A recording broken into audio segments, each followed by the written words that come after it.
focus on this so that we make use of the technology, but at the same time make people happy, enhance their earning, make country more powerful. So I think working of these two together is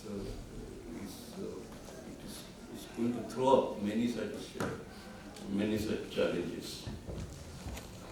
The last 2 points that I wish to make relate to governance and education again. Touched upon. Now,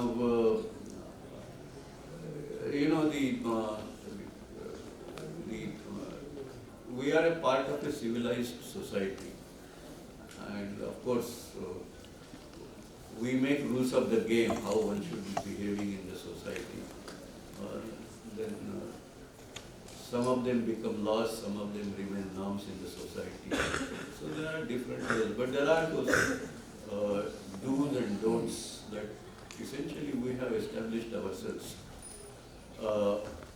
Technology does throw up new issues, and it has already thrown up those issues in the past. And for example, there have been large and very serious issues of ethics which have come about because, and then of course, all of us, the society at large, is grappling with this as to how do we retune our the rules of the game so that we remain in command. And I think this will happen. It will increasingly happen, and probably happen at a much faster pace because that exponential technology has, in terms of the change that is happening in times to come, is also exponential. And so our ability to think through, our ability to create new rules also has to be that much faster, and whether the human beings will be able to do it themselves or again will resort to some kind of logical programming and derive some help, I don't know. But it's an important aspect because otherwise, well, simply this question like the human rights of robots is, I think, I think, a serious governance issue, and we need to make sure that such issues actually do not arise, although there is a real possibility of such issues arising. The last point I wish to make is with education, but with respect to, see, there is a lot of disparity in this world. In our country, there is a lot of disparity. So there was a time when the more powerful went and occupied a piece of land and either made the original society or original people extinct or put them in a corner. Then there is the new disparity where some were blessed by better technology or equipped with better education. They kind of created better opportunities for them. Others got left behind, and we are living in that world. As Indians, with demographic dividend, we think that we can catch on because we have the best of brains and, of course, in large numbers.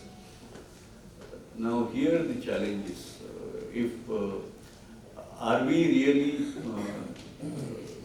moving forward at a pace that is comfortable in terms of ensuring that disparities between, well, number one, disparities within ourselves, and also in terms of between us and the more advanced people in the world. Now, are we moving forward in a manner that those disparities will get reduced, or are those disparities likely to enhance? And at least the way it looks to me, within our country, the disparities have actually grown. Now, if this keeps on happening, this is another dimension of the technology. And again, you come back to same answer. I think there is absolutely no escape but to prepare ourselves for this new technology era uh, in terms of both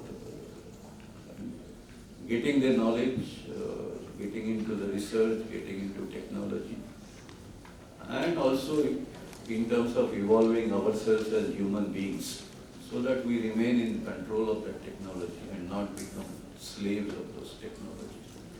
So I think it's a major challenge, and I do hope that well, we can't be discussing everything today, but today's discussion will certainly open up a number of new dimensions, and I think it should over a period of time become a serious vertical for TIPAC activity, because if not today, within a few years from now, this issue is bound to become extremely important. Thank you very much.